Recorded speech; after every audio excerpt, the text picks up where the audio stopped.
Hello and welcome to the Yoga Corner. I'm Shelby Phoenix. I'm a yoga instructor, life coach, and founder of the Yoga Corner.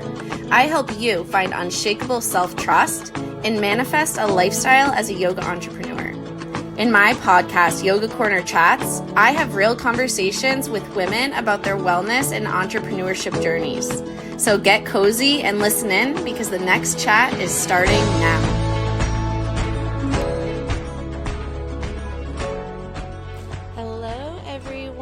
Welcome to Yoga Corner Chats. I am super excited about this episode.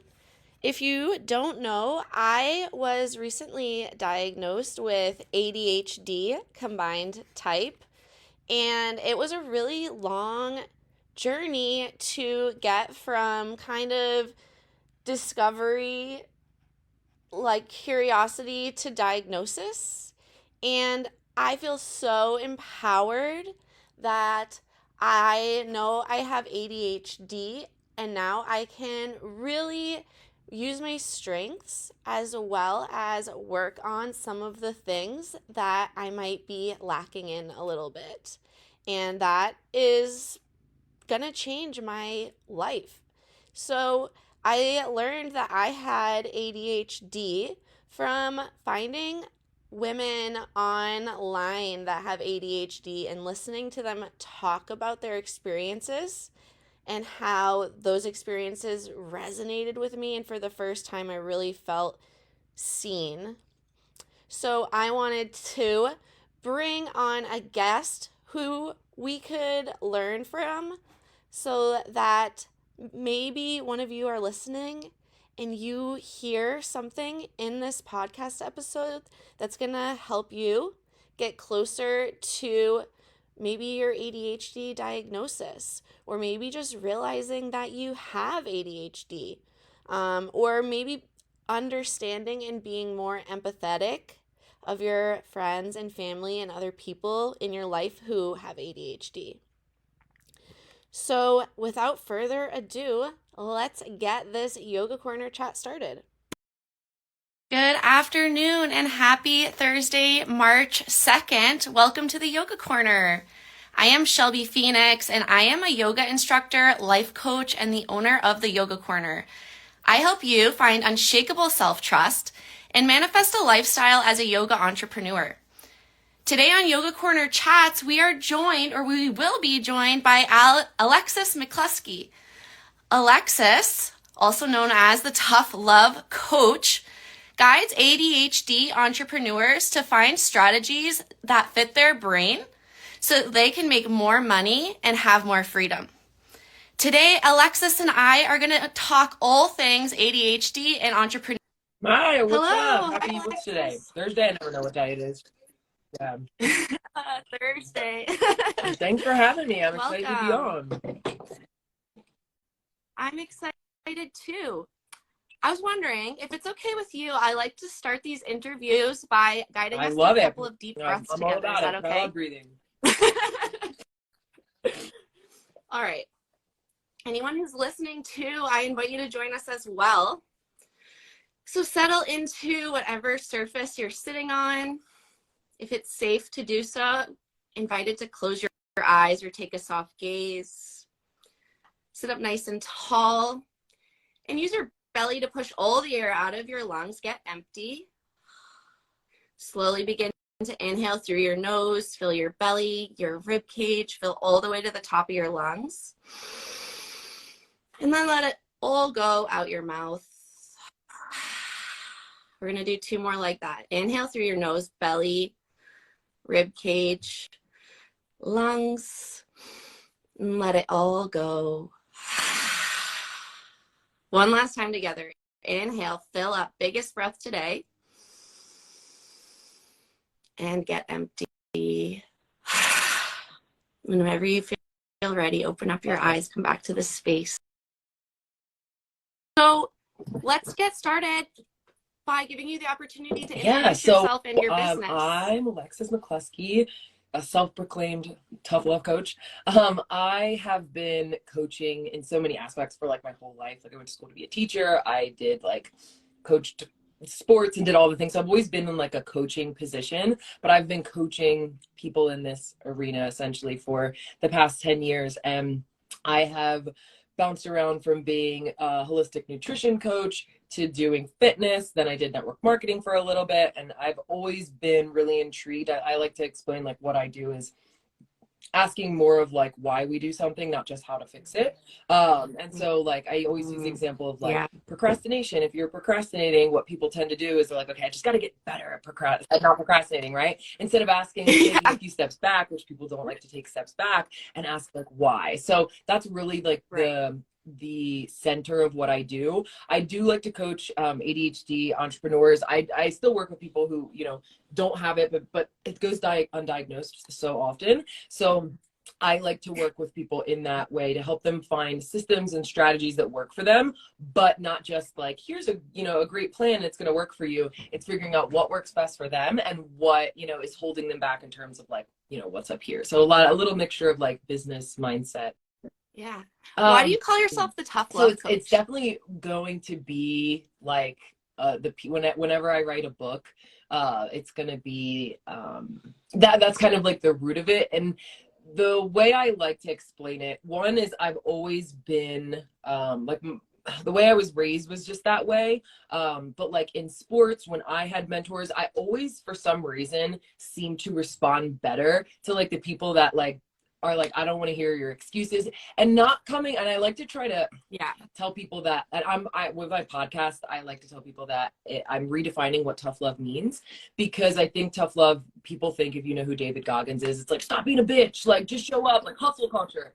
It can be that, but I like to find the middle ground of give yourself grace, listen to yourself, like, you know, don't beat yourself up and be your biggest bully, but you can't play the victim and be in this pity party all the time. I think pity party is like the biggest thing for me. That's what like I'm going to write a book about. And so that has always been a theme for me. But I think when I decided to use that, or not when I decided, what kind of created that was all the way back in my story when I was homeless, living out of my car and in LA for a bit. And I was the biggest pity party person, big victim mentality. And so I kind of had this moment in my life where I realized, oh my God, nobody's coming to save me. I have to do this. And so it was kind of an accumulation of realizing like how I cannot be the victim anymore, not play, you know, that pity party. And so I like the idea of tough love. I think that there's a lot of spaces online that are for the soft and feminine, and I love that. I'm here for that. I need that.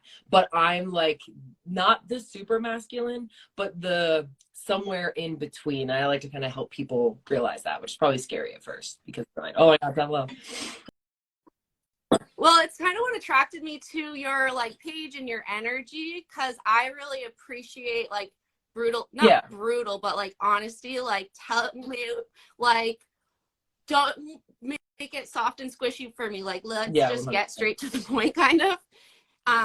And I really like that because I feel like you kind of have that energy in what you're sharing. What you're saying is something I hear a lot when people come to work with me, like when they're ready to work like with me as like a one-on-one client, especially, they'll be like, I love therapy and I'm a big advocate for therapy. I love therapy, but I'm tired of somebody holding my hand. I kind of need somebody to like light a fire under my ass. So I'm kind of like that person. I still talk a lot about things that you might talk about in therapy and trauma because they're so important, but it's less of like me holding space for you in that sense. I still do, but it's more of like, let's actually take action and not just have awareness around the things that, you know, are holding us back.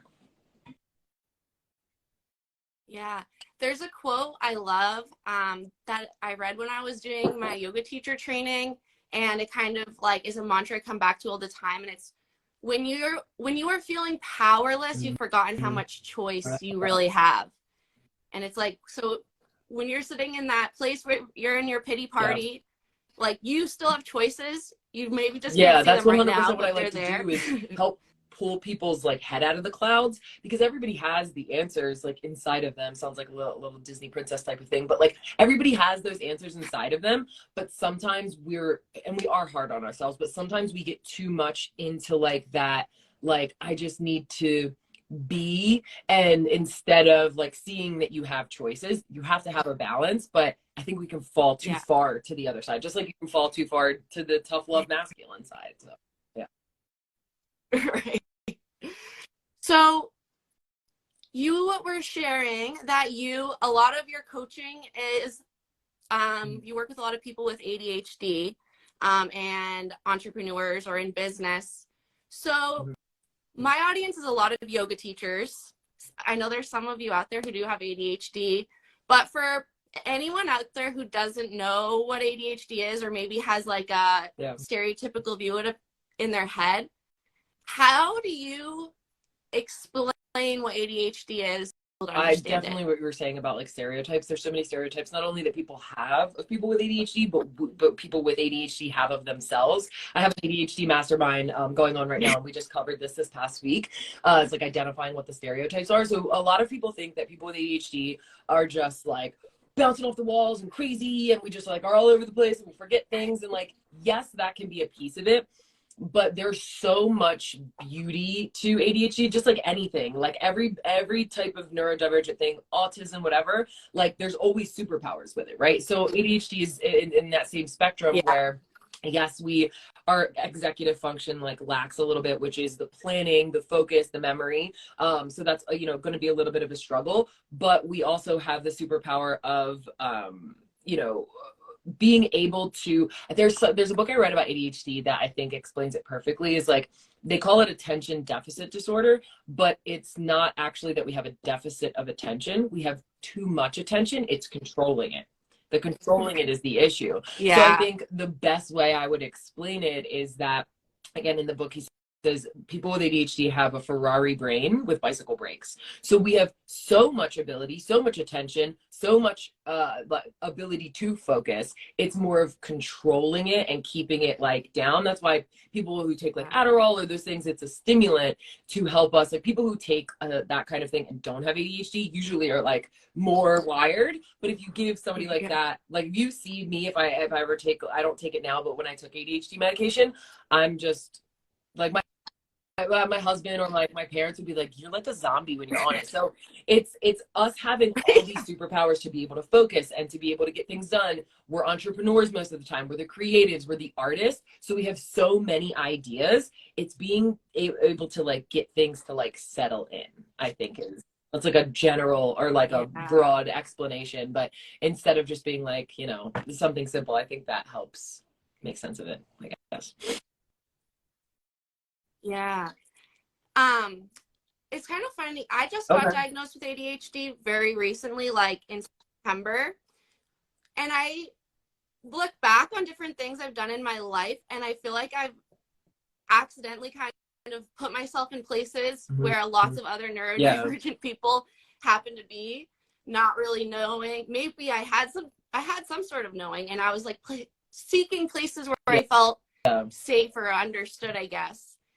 And I became an entrepreneur 2 years ago.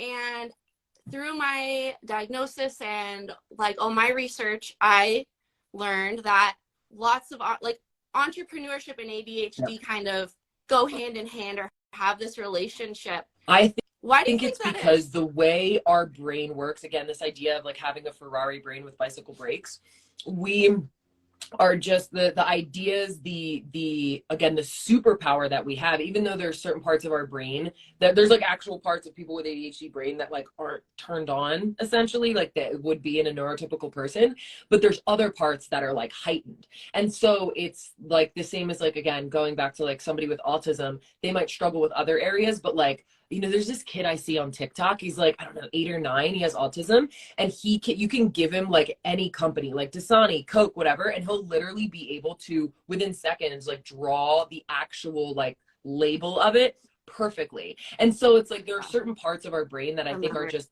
like hyper turned on. And so it's like we have a literal superpower. So with that, because we are creative, the other piece that I think is a major part of why we become entrepreneurs is because, again, the way our brain works, to keep it like really simple, we have an itch that we constantly want to scratch, and it's never satisfied.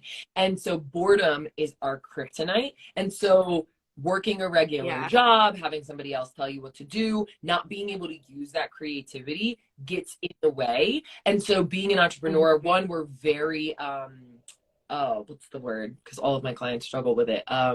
Like wanting to do lots of different things. Yeah, multifaceted. Jeez, I couldn't think of it. ADHD brain. So we're really multifaceted, and we hate the idea of like being stuck to one thing. And so we're constantly trying to scratch that itch, be creative, like you be able to get all that energy and creativity out. And I think being an entrepreneur allows you to use that creativity more than you would ever would, you know, working for somebody else. I love how you talk about some of the traits of ADHD as superpowers.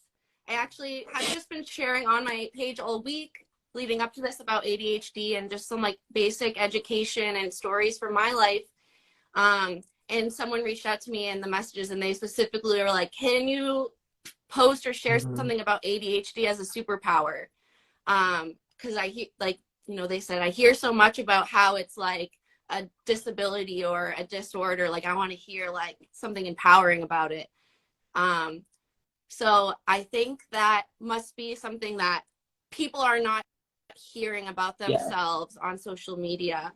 What would you say to someone who was looking for that kind of definitely perspective? Find people on social media because it's like the easiest way for you to like connect. You can read a book, you can, you know, listen to podcasts, things like that. But I think finding someone on social media that you can see as a consistent reminder that you can be successful with ADHD, that they're going to talk about that. Because the biggest thing with anybody struggling with anything, you just want to feel seen and heard.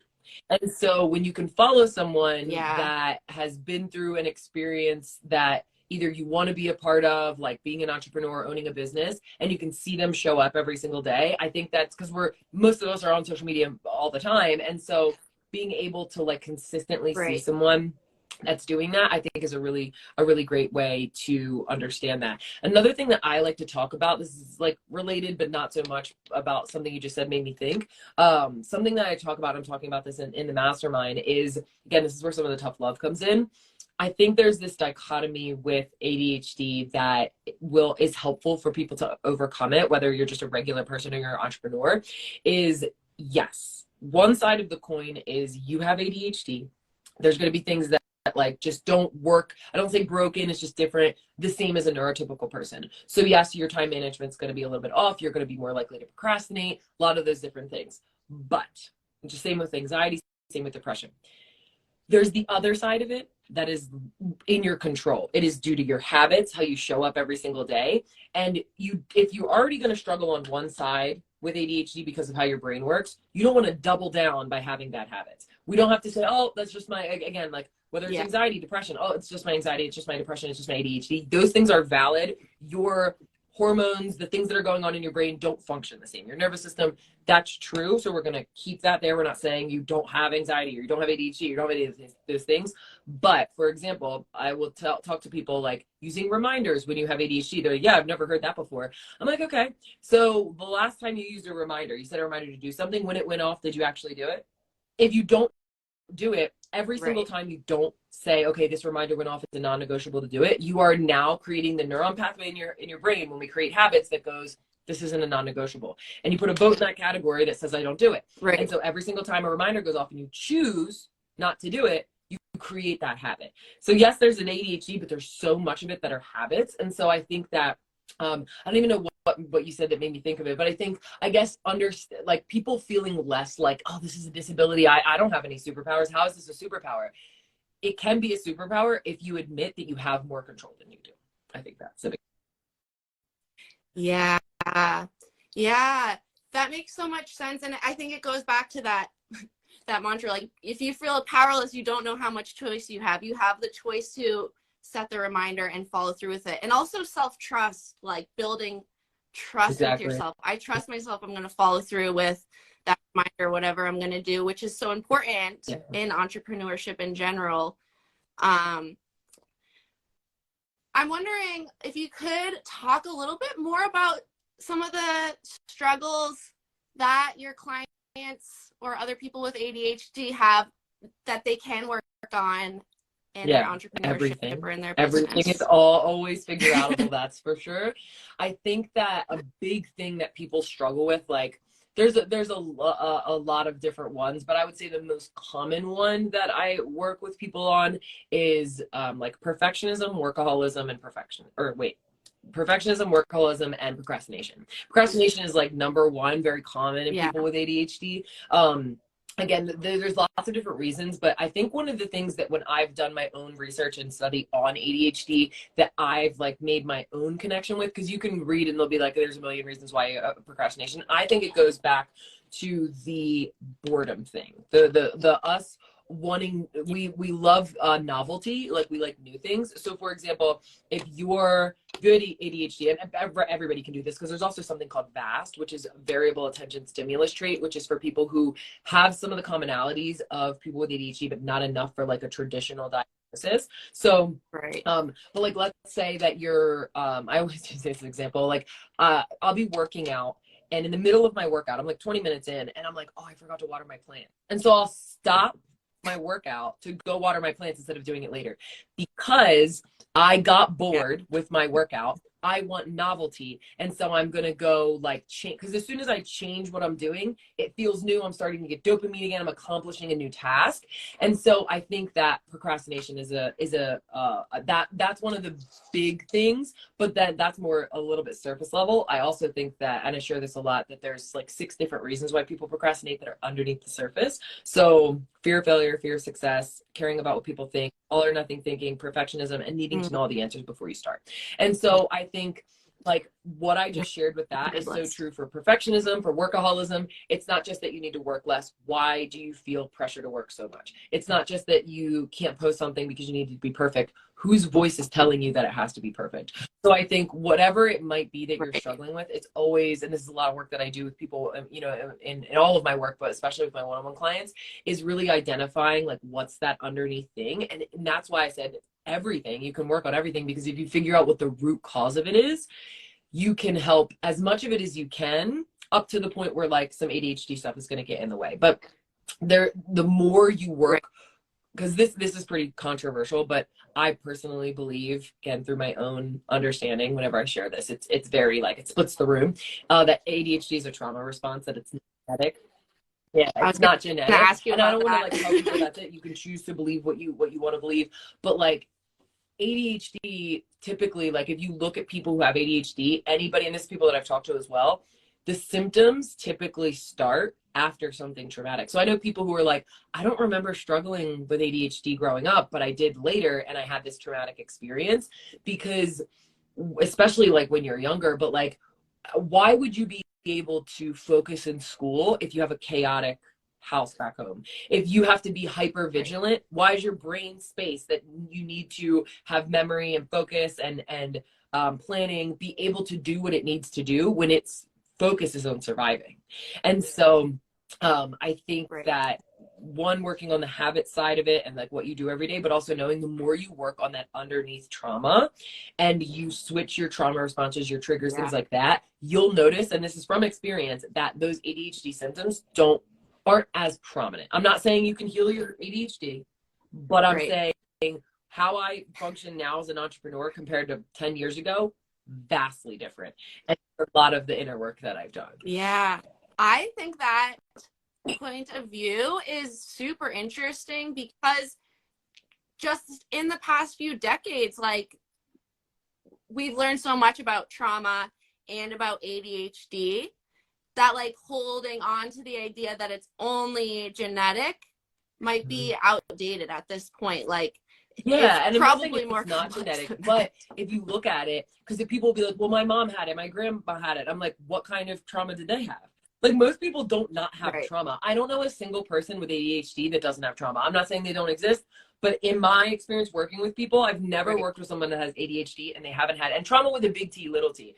It doesn't have to be that you were physically abused. It can be that you were like slightly neglected, maybe just even bullying in school, and not even anything crazy. Like, there's so many different things. When we're growing and our brain is literally developing and becoming more of a human, like, there's so many things that are going on that even the slightest bit of trauma can affect things like executive function. Yeah, and also side effects or the way trauma, plays out in your body and in your mind, like the 100%. symptoms overlap Yeah. each other of Yeah. ADHD and trauma. I'm wondering, what common myth would you like to Oh bust about man, a ADHD? lot. But if there's one I would pick specifically. Um, I could go one way, but I'll go another way just in case anybody watches this and is like struggling with the idea of like doing their own thing, being their entrepreneur, or being an entrepreneur, just anything where they're going to kind of be of service to someone, product based, service based, whatever.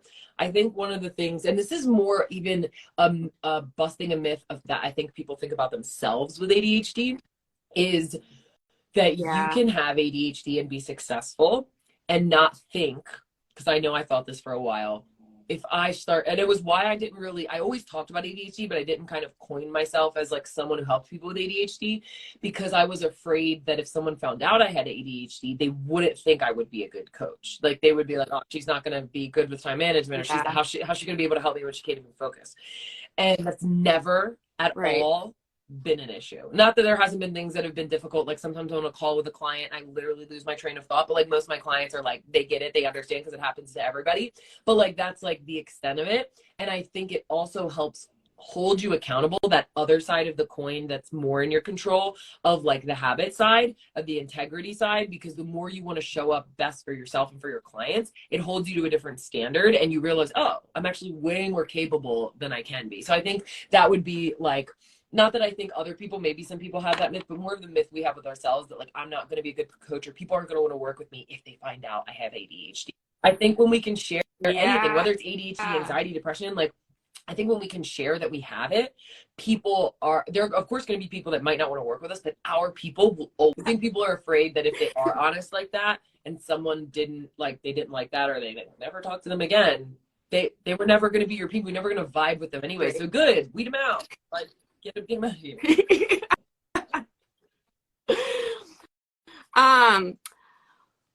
What piece of advice would you give to someone with ADHD that is starting a business?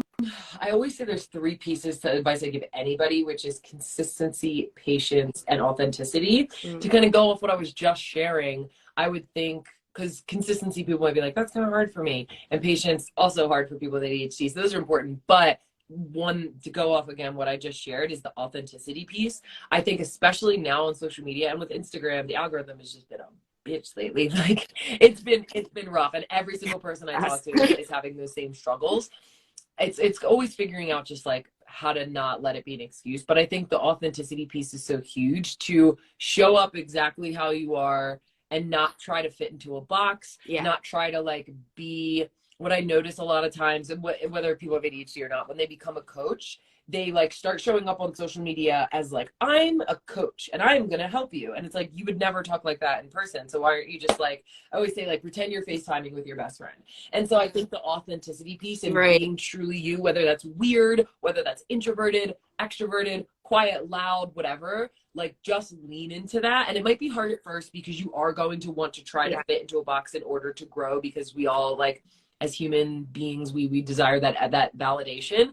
But the more you try to lean into you, that's what's going to attract people to you, versus like, let me just try to be a certain way to like hope that people will want to work with me. So what or are there any services or offers that you are promoting right now that you would like to share? I currently have two things that people can always jump into. Well, my one-on-one is kind of depending on if there's spots or not. But in my one-on-one, which I just recently opened up, I closed it for a bit, so there are some spots with that. And it's just same as anything. There's no like specific program with it. It's just you want to be successful, whether you're an entrepreneur that already has a business and you want to scale, or you're somebody who's like got all the ideas and you're trying to like funnel it in, figure out what am I supposed to do. We're going to help that. I like to help the business side, but also like the fears, the limiting belief side of that. So I have that with my one-on-one. And then I have my Tough Love Collective, which I'm actually revamping. So if you happen to be new to my page and you want to check it out, you can. But it's kind of like my ongoing, you can join whenever, place to get me consistently. I do calls twice a week.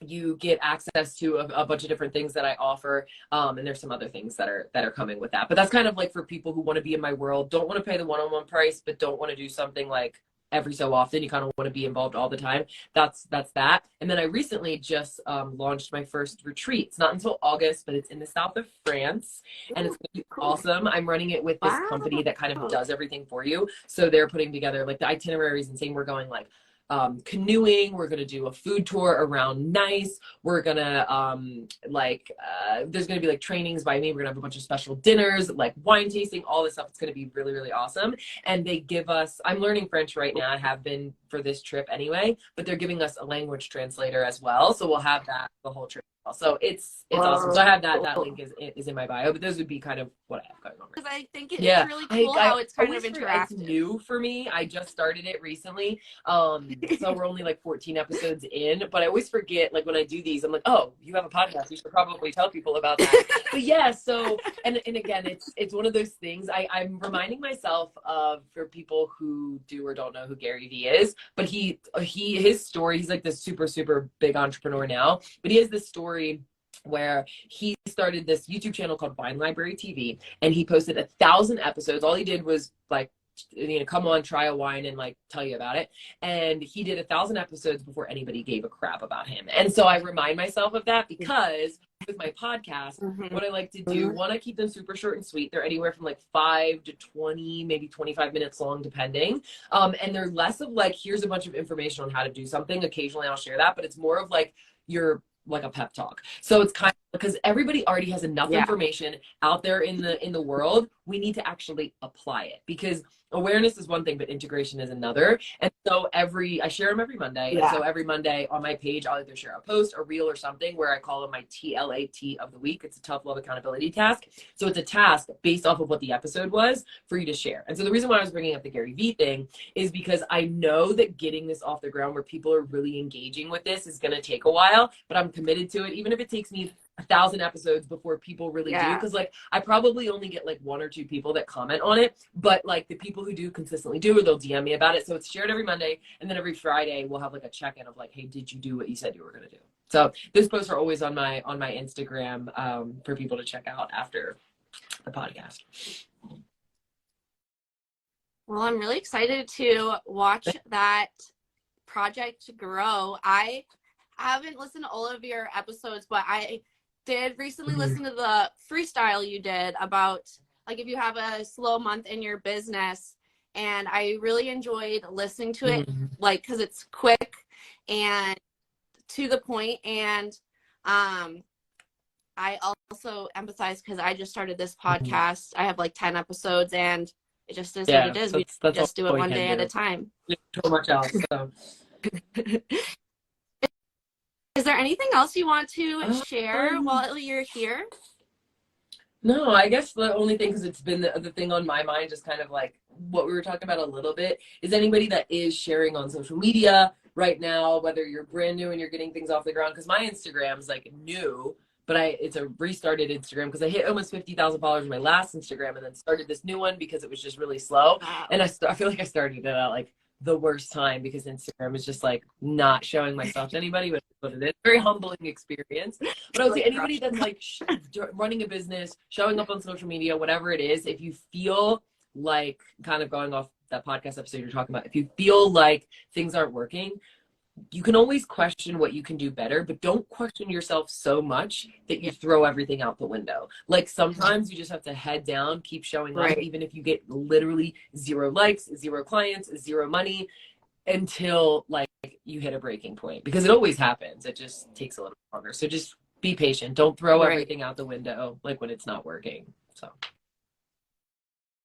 Right. Consistency, right? Then people know it's there. They'll come to it. They'll hear the message over and over. I say that to my clients about their yoga classes. Like, you're not going to have a full run the first day. It's crazy that we think like we want that, whether you're a yoga teacher or like you're showing up. Is like, I have clients who will say like they want to start doing Instagram lives, but like, what if no one shows up? I'm like, do you think that you're just going to start doing Instagram lives and you're only going to show up if like 100 people are there? Like, that's not the case. And you also aren't entitled to do a live at 9 o'clock in the morning and have 100 people show up. People are living their lives, right? So we kind of have to like push down the ego a bit and know that like our goal has always been, no matter what you're doing, is to help one person. So if one person shows up, that's all we're here for. Of course, we would love more, but it's the people who get excited about one that build to the hundreds versus the people who want the hundreds first before they ever are like earn the one. You know what I mean?